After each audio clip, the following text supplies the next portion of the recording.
नमस्कार मंडळी, आपण रोज जेवण तर बनवतो, पण ते जेवण आपल्या शरीरासाठी खरोखरच सकस आहे की हळूहळू विष बनते? आज मी तुम्हाला अशा काही महत्त्वाच्या टिप्स सांगणार आहे ज्या तुमच्या स्वयंपाकाची पद्धत पूर्णपणे बदलून टाकतील. त्यासाठी व्हिडिओ शेवटपर्यंत नक्की पहा. भात शिजवण्यासाठी कुकरऐवजी टोप किंवा पातेले वापरा.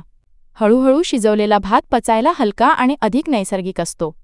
तेल धूर येईपर्यंत गरम करू नका. जास्त तापमानामुळे तेलातील पोषक तत्वे नष्ट होतात. प्लास्टिकच्या डब्यांपेक्षा काच किंवा स्टीलची भांडी वापरणे अधिक सुरक्षित आहे. भाज्या खूप वेळ शिजवू नका. जास्त वेळ शिजवल्यामुळे ओव्हरकुकिंग, त्यातील जीवनसत्वे, विटामिन्स आणि खनिजे मिनरल्स कमी होतात. लोखंडी कढईचा वापर करा. यामुळे अन्नात नैसर्गिकरित्या लोह आयरन वाढण्यास मदत होते. गरम अन्न प्लास्टिकमध्ये ठेवू नका.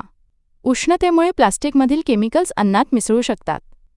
तर मंडळी, लक्षात ठेवा, फक्त चांगलं आणि पौष्टिक अन्न खाऊन चालत नाही, तर ते योग्य पद्धतीने बनवणंही तितकंच महत्त्वाचं आहे. तुम्हाला यातील कोणती टीप सर्वात महत्त्वाची वाटली? कमेंट्समध्ये नक्की सांगा आणि अशाच माहितीपूर्ण व्हिडिओसाठी मला फॉलो करायला विसरू नका.